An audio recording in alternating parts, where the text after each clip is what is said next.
오늘은 그녀는 평범한 삶을 비범하게 만들었다. 즉 14페이지 하단 부분 살펴보겠습니다. 이제 파사성녀의 삶에 대해서 거의 막바지로 갑니다. 10억 절차를 준비하기 위해서 교구 차원에서 자료 수집하고 하는 것이 거의 24년이 걸렸고, 그리고 1993년 4월 18일 날 로마 성베드로 광장에서 요한 바오리스 교황님이 바우사수녀를 시복을 합니다. 이때 요한 바오리스 교황님이 바우사수녀를 시복하셨던 이 시점에는 이미 전 세계에 이 바우사수녀는 널리 알려져 있었습니다. 93년도 4월 18일 날 시복되고 나서, 그래서 제가 97년도에 메주고리를 갔을 때, 그때 출발하기 전에 공항에서 신자들이 자비 기도를 바치는 것을 처음 들었어요. 공항 신고할 때인데, 그래서 이게 무슨 기도냐라고 물으니까 사람들이 몰라요. 그냥 자비 와단 기도래요, 그냥. 자비 기도래. 근데 내용을 보니까 되게 좋은 거예요, 와닿고. 그래서 이제 출발점이 사실은 거기가 된 거예요. 자비 신심이 뭔지, 그리고 이 자비 기도는 또 어디서 왔고 누가 이걸 전파했는지 굉장히 호기심이 생기는데, 신앙적 호기심이죠. 자비 기도를 이렇게 같이 신자들하고 계속 바치다 보니까 너무 좋은데, 이제 메주고를 가니까 그때 당시에 제 기억에는 바오사성에 대한 부분들은 그게 없었던 것 같아요. 이 벽보, 제 기억에 전봇대 같은데 비오 신부님 아시죠? 비오 신부님 상번 같은 것들이 막 붙어 있는 것을 봤어요.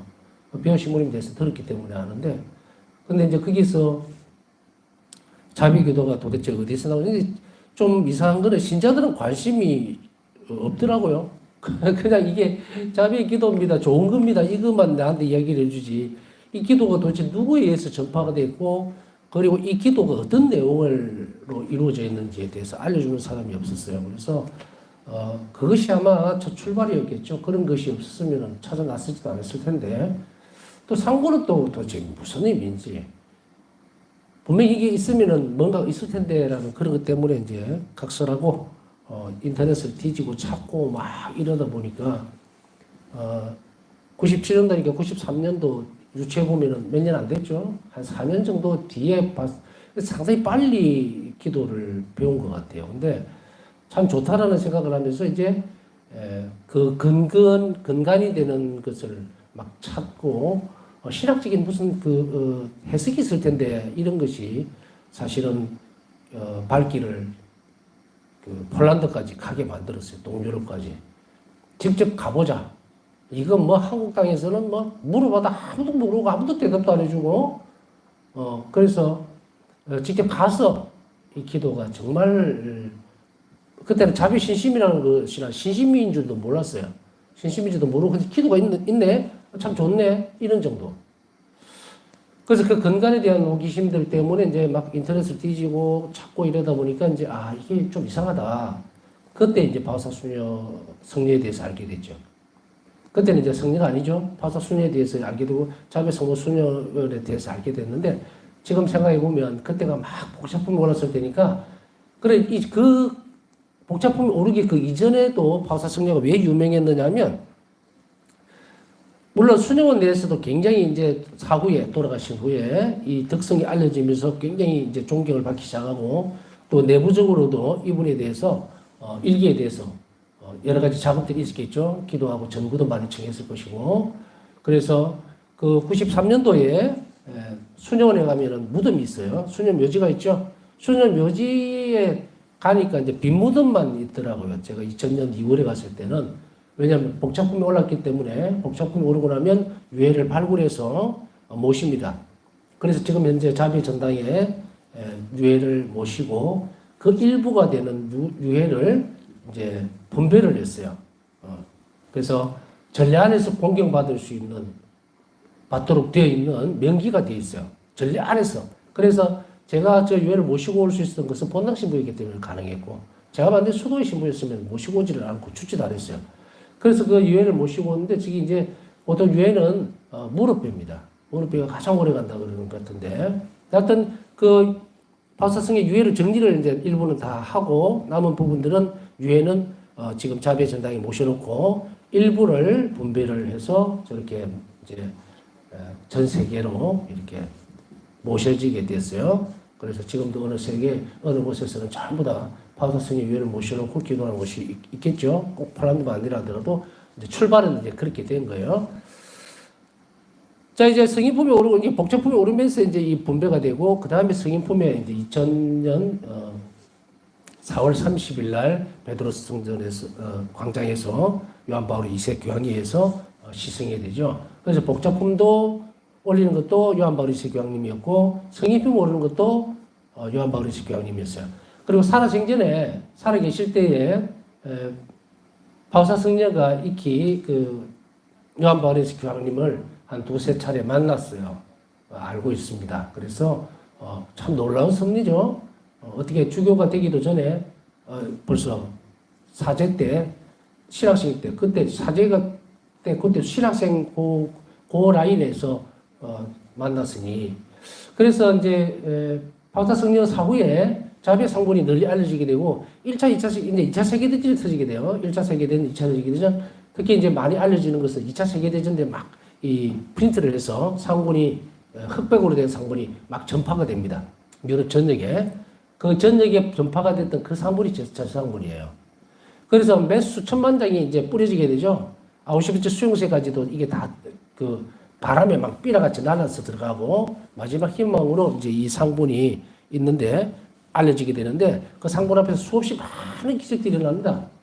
그래서 저 상본을 활동하는 은총이라는 별명을 얻을 정도로 유명한 상본이 된 거예요. 그러니까 상본에서 많은 기적이 일어났기 때문에 여러분들이 상본에 대해 역사에 대해서 지난번에 가르쳐 드렸죠.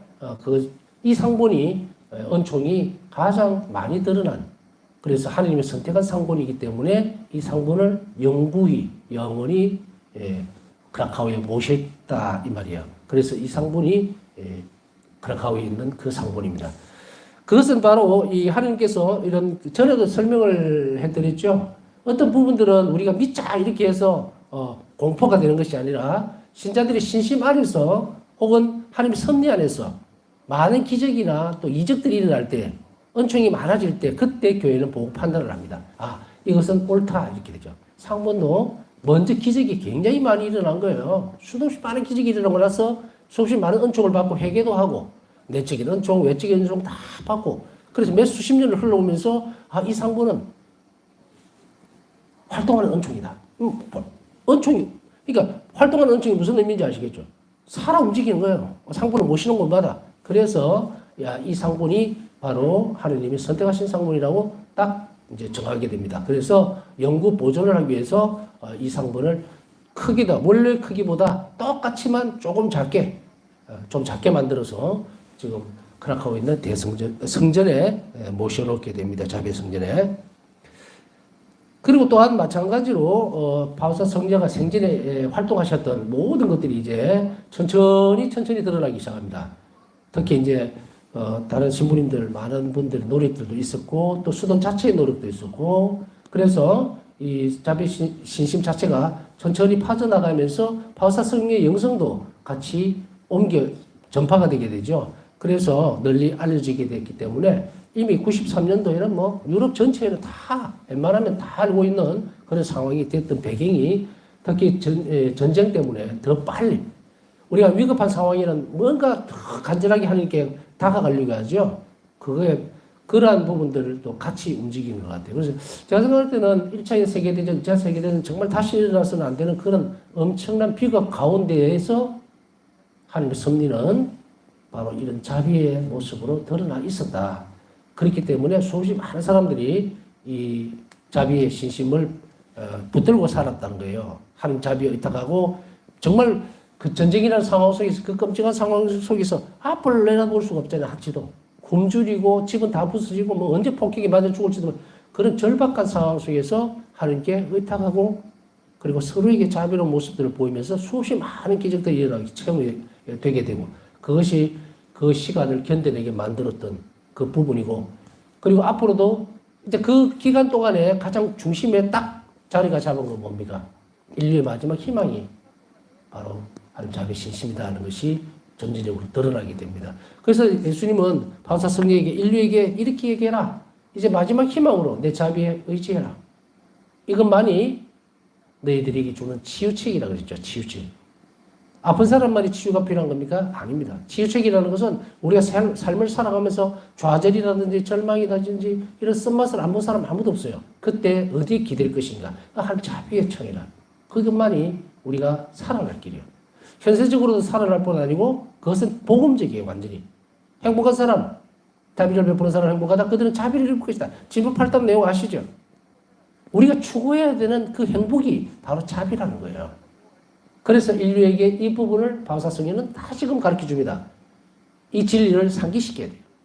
그리고 하나님께 의탁하는 것만이 우리가 구원받을 수 있는 통로라는 것을 다시 상기시키라. 없는 걸 만들어주라는 게 아니라 교회의 진리인 이것을 다시 상기시키라는 거예요. 상기시키려다 보니까 뭐가 됩니까? 더 많은 내용들이 필요하겠죠. 그래서 1기에는 자비 신비를 하나님은 쏟아부어 줍니다. 이제 그렇게 함으로 인해서 우리가 좀 더 쉽게 그리고 좀 더 안심하면서 하나님을 찾아갈 수 있도록 그리고 하나님께 의탁할 수 있도록 그 길을 엄청나게 열어준 거예요. 그래서 많이 알수록 많이 사랑하게 된다는 것이 다시 강조되어지는 부분입니다. 그래서 여러분들 지금 공부하고 이렇게 지성적인 노력을 하는 것은 하나님 자비를 많이 알아야 많이 의탁하죠. 모르는데 어떻게 의탁합니까? 그래서 우리 신자들 가운데서 만나서 얘기를 하거나 이래 보면 여러분들도 아마 그걸 느낄 거예요. 몰라서 의탁을 못 합니다. 좀 들어본 것 같은데 무식해서. 몰라서. 근데 그걸 부끄러운 줄도 몰라요. 신앙적인 것에 무식하면 부끄러워해야 됩니다. 우리가 세상적으로 뭔가 모르면요. 그냥 조금, 부족하니까 참 부끄럽네. 이런 걸로 넘어가지만 신앙적인 것은요. 그 부끄러움이 죽음과 직결이 되어버립니다. 삶과 죽음의 갈림길이 되어버린다는 거예요. 모르면 못하죠. 의사들이 아무런 지식도, 의학 지식도 없이 의사가 되어 있으면 뭘 합니까? 아무도 못하죠. 그 마찬가지예요. 신앙적으로 살아간다는 것은 많이 알아야 됩니다. 그래야만 많이 살아갈 수 있다면 우리는 기를 쓰고 해야 돼요. 옛날에 우리 오늘날도 마찬가지지만 특히 옛날에 부모님들 보세요. 나는 굶어도 내 자식 때는 꼭 공부를 시켜야 된다. 알아야 면장을 하지. 잘 사는 길이 많이 아는 것. 그래서 물론 많이 안다고 많이 배운다는 것이 출세를 위한 길이지만 인간답게 살 수 있는 길이기 때문에 부모님들이 당신 자식 희생하고 헐벗어도 아이들을 교육시키는 것이 우리나라 민족의 특성이죠. 그래서 결과적으로 많이 할수록 많이 사랑할 수 있다면 그러면 사랑하기 위해서는 어떻게 해야 됩니까? 배워야 됩니다. 그리스도교 신자들만큼 공부 안 하는 사람들이 없습니다. 그냥 그건 우리를 자성하자는 의미지 헐뜯다는 이야기도 아니에요. 솔직히 6개월간 교리교육 끝나고 나면 땡이에요. 그냥 30년 됐는데 20년 됐는데 하면 그냥 아무것도 없어요. 교리 지식은 다 까먹어버리고 어떤 노력도 안 합니다. 어떤 노력도 안 해요. 기껏해야 주보지 나오면 그거 뒤적뒤적하고 있고 이것을 그러면 교회가 안 가르쳐주니까 그렇지라고 해서는 안 됩니다. 요즘같이 미디어가 많이 발달되어 있고 이럴 때는 짬을 내서라도 교리교육이라도 다시금 여러분 스스로 찾아 나서는 그런 것이 돼야 되는데 그런 것이 안 되더라도 지금 우리가 배우는 이 부분들은 아예 기본적인 교리부터 해서 좀 더 나은 단계의 높은 단계의 교리까지 전부 다 지금 밀어넣고 있기 때문에 여러분들이 두리번 하지 말고 이것만 잘 배우시면은 신학까지 다 배울 수 있어요. 그러니까 걱정하지 말고 열심히 잘 따라오시면 됩니다. 자, 바울사 성경님이 이렇게 여러 가지 방면으로 전 세계에 알려져 있었고요. 길을 잃고 어둠 속에 살아가는 현 시대에 바울사 수녀는 하나님께 대한 완전한 의탁과 이웃에 대한 사랑의 태도 안에서 삶의 참된 길을 보여준다. 삶의 참된 길을 보여준다. 여기 밑줄 쫙 그으세요. 여러분 삶을 어떻게 삽니까? 왜 살아요? 왜 삽니까? 이제 우리는 똑같은 고백을 해야 됩니다. 어떻게 해야 될 것인가? 하나님께 의탁하고 이웃에게 대한 사랑, 자비로운 태도. 그게 내 삶의 길이어야 돼요. 그래서 이제는 자매님은 삶의 태도가 참된 길이 뭡니까? 왜 살아요? 물었을 때 뭐 하면 안 돼요. 하나님 결탁하고 이웃에게 오늘 하루 자비로워지라고 하나님이 나를 지금 이 시간을 준 거예요. 하루를. 내 삶을 허락해 주고 있다고. 그러면 그것이 나에게 무슨 의미가 있습니까? 그 의미는 내를 구원하기 위해서요. 영원한 생명으로 이끌어가기 위해서. 천국에 데려가기 위해서. 그럼 근본적으로 딱 이렇게 뒤집어 놓으면은 우리는 그걸 한시도 놓치면 안 돼요. 제가 전에 계속 말씀드렸죠. 그리스도교적인 진리를 교리적인 것이든 신학적인 것을 제대로 잘 알려면 딱 뼈대가 되는 거 하나만 잊어버리지 않으면 그 안에서 모든 줄기가 다 뽑아나. 하느님이 사람을 왜 창조하셨는가? 그것은 삼위일체께서 누리시는 그 완전한 사랑으로 데려오기 위해서예요. 데려오기 위해서. 그래서 참된 행복 안으로, 영원한 참된 행복으로 나를 부르기 위해서 창조를 하셨다고. 삶의 목적이 그거예요. 내가 창조된 목적이.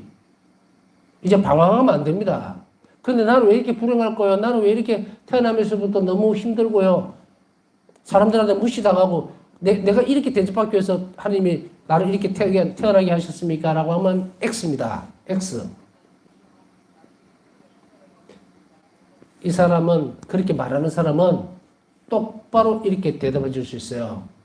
하느님이 너를 창조했던 그 목적대로 네가 살지를 못했다. 그래서 불행한 거다. 그럼 어떻게 살아야 됩니까? 여기 나왔잖아요.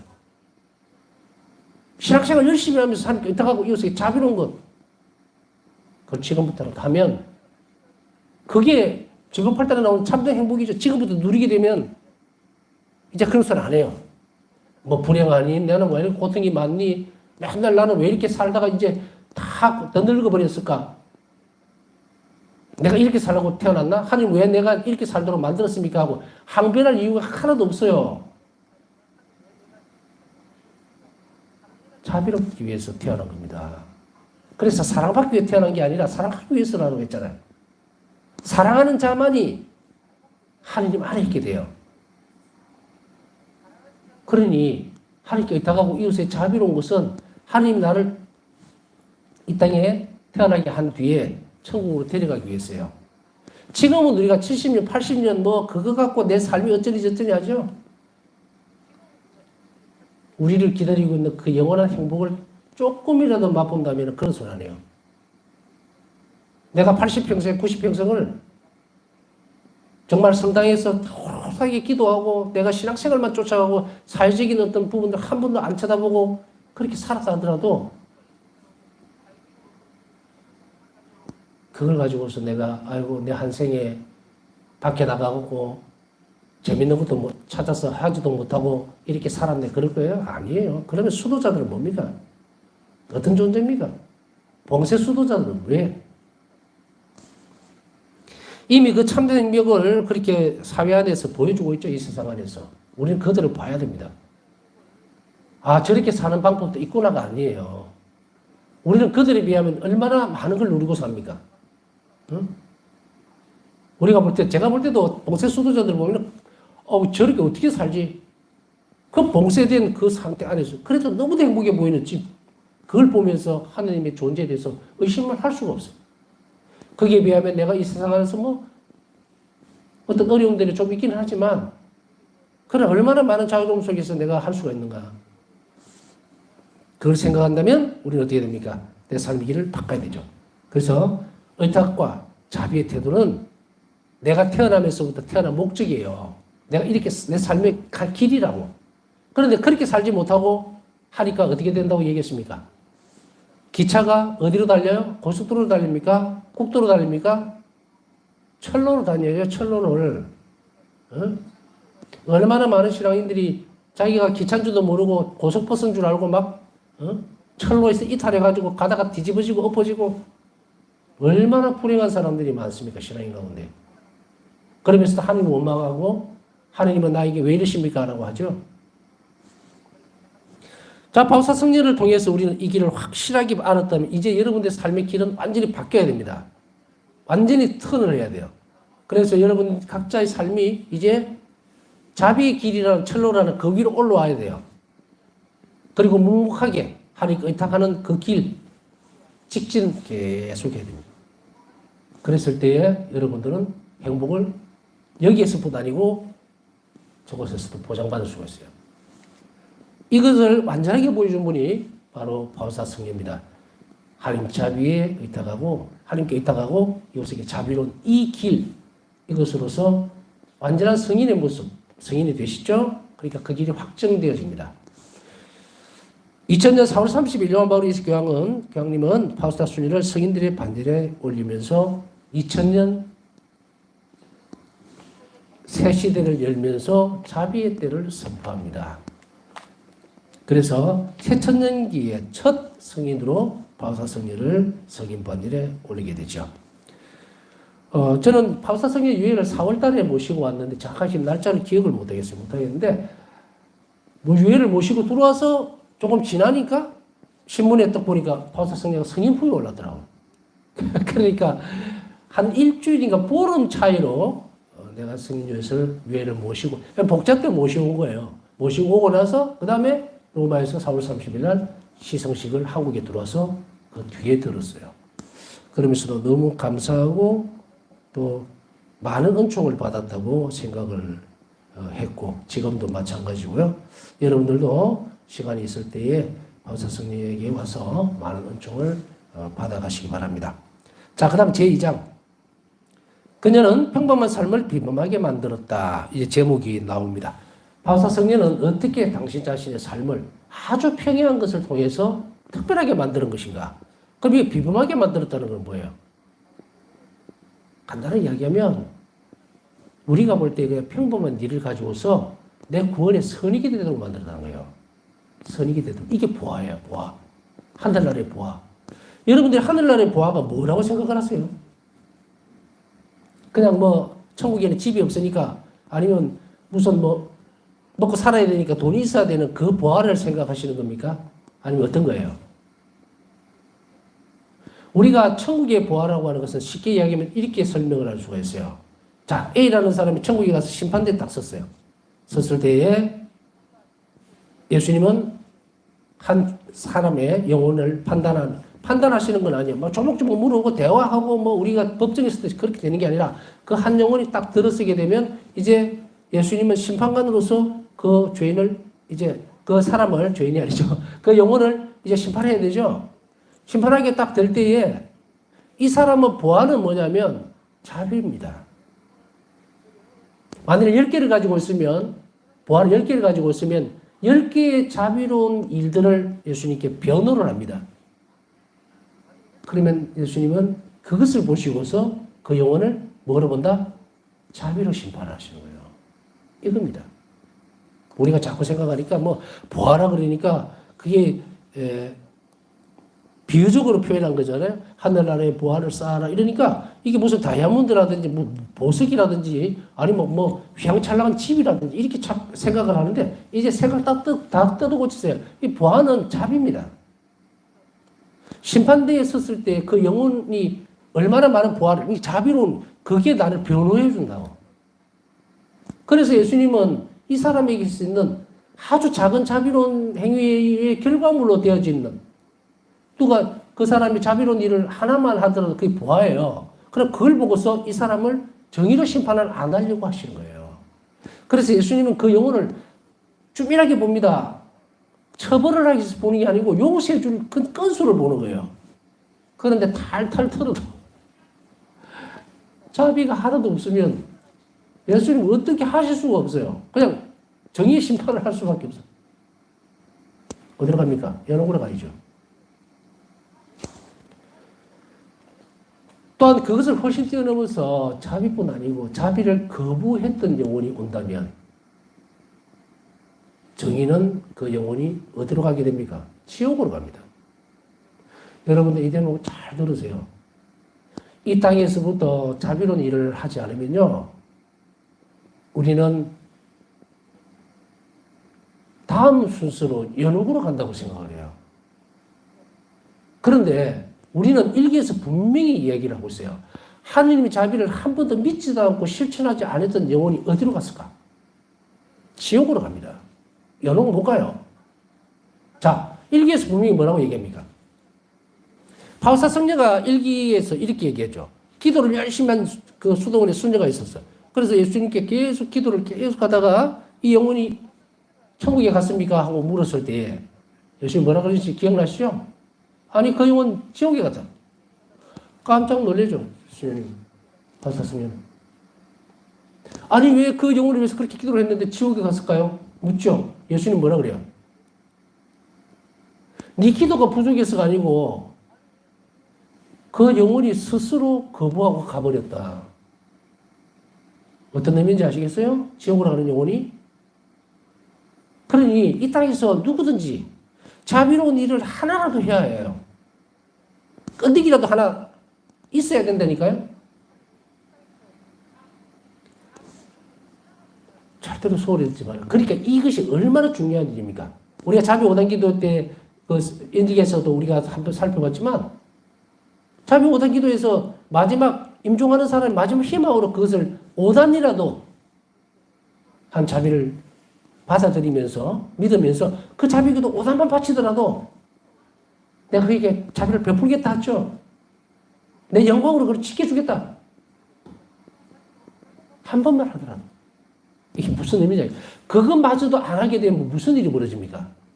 지옥으로 가버려요. 지옥으로. 하나님 자비를 베풀어 주십시오라고 한 번만이라도 얘기하면 그 사람 인생에서 예수님은 그걸 기억하신다고. 그런데 일기에서 나오는 지옥으로 가버릴 수밖에 없었던 그 영혼은 뭐냐? 한 번도 한 자비를 믿지 않은 거예요.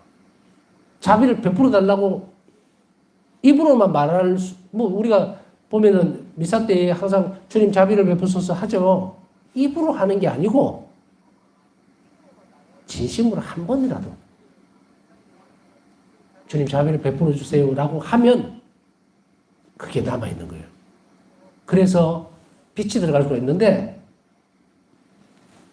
평생을 미움 가운데서 살면서 자비는 없다라고 하는 영혼, 그 영혼은 옆에서 아무리 기도해주고 미사를 해도 지가 간다. 그래서 이것을 저는 교리반 가르칠 때 어떻게 하냐면 자석에 보면 NS 극이 있죠. 같은 극성을 밀어내고 다른 극성 붙잖아요. 밀어내버립니다. 밀어내버려요. 그래서 사랑이 가면 이 영혼은 사랑이라는 게 없기 때문에 그냥 밀려서 가버려요. 밀려서. 그래서 그것이 살아있을 때면 괜찮은데 죽었을 때도 똑같이 가거든요. 그러니 하나님 자비가 이 영혼을 구원하려고 손을 내밀면 이 영혼은 튕겨져 나가버리겠어. 지옥으로 가버리는 거예요. 단 한 번이라도 그게 있었다면 연옥에 갈 수 있는데 없어요. 그러니 이것을 우리가 자비기도를 바쳐주고 사람들에게 자비기도 한 번이라도 바쳐달라고 얘기할 수 있는 밖에 없는 것이 무엇인지 아시겠죠? 하나님 자비 신심을 전파한다는 것이 그러나 여기에는 반드시 얘기를 해줘야 돼요.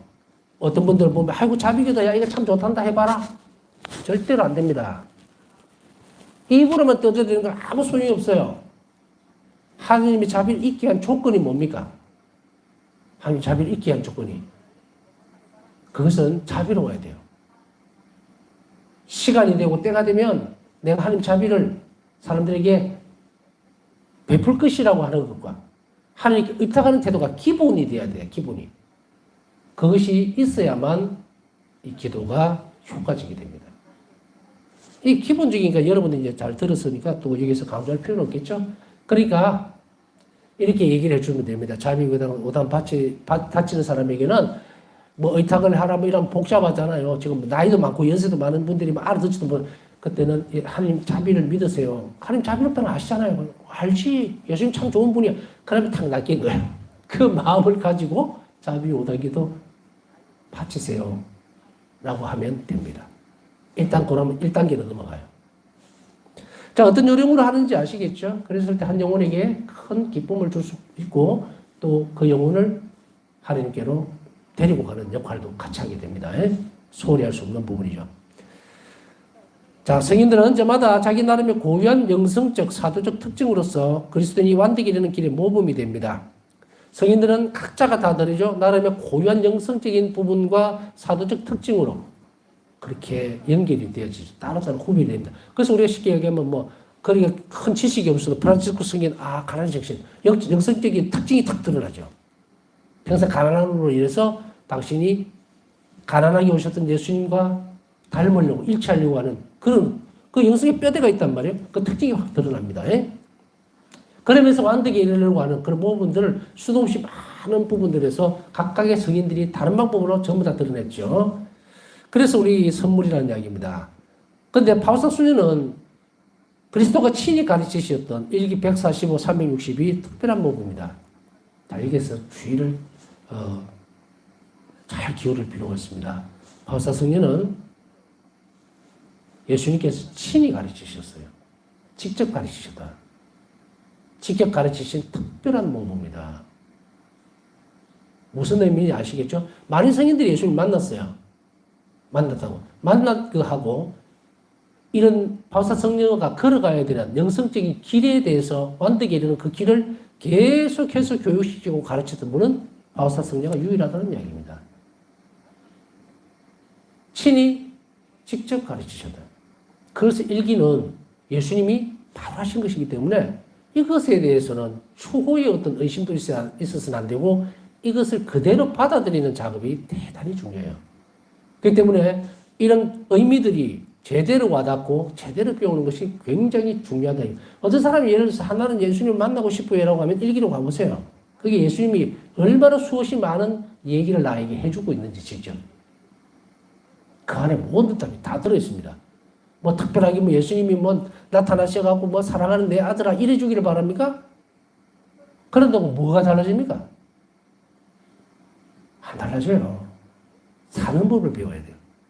그러면 이제 여러분들이나 저나 공평해졌죠? 예수님이 직접 말씀하고 계시니 딴 데서 찾을 필요가 없고 그 말씀을 그대로 내가 어떻게 감사하게 받아들이고 실천하는 문제가 그게 남아있기 때문에 이 더 이상 다른 곳에서 뭔가를 찾는다는 것은 완전히 잘못된 태도입니다. 잘못된 길이에요. 그러니 이 안에서 나에게 말씀하시는 예수님의 길을 잘 따라가는데 우리 부족하기 때문에 잘 못 알아들을 수도 있어요. 그렇기 때문에 바우사 성녀가 그 길을 먼저 가시면서 우리에게 뭐다? 물꼬를 터놓은 거예요. 그러니까 우리는 훨씬 수월해졌죠. 그래서 이 바우사 성녀는 이런 친히 가르치셨던 가르침을 받았던 사도시대 때에, 그죠? 초세기 교회에 예수님 공생하실 때 사도들을 친히 가르치셨죠. 따로 불러서. 그 이후에 이 교회 역사 안에서 친히 뽑아서 가르치신 것이 누굴까? 바우사 성녀입니다. 그래서 바우사 성녀 누굽니까? 사도예요. 자비의 사도. 무슨 의미인지 아시겠죠? 사도라는 말이 뭔 뜻인지. 바우사 성녀는 사도입니다. 자비의 사도. 그렇기 때문에 친히 가르치신 거예요. 12사도를 가르치셨듯이. 자, 오늘 남은 시간 하나님께 감사드리고 또 오늘 지향을 두고 하나님께 간절히 원하시는 그런 기도들이 많이 올라와 있습니다. 함께 묵상하면서 그들의 지향이 자비를 입을 수 있도록 함께 기억해 주시기 바랍니다.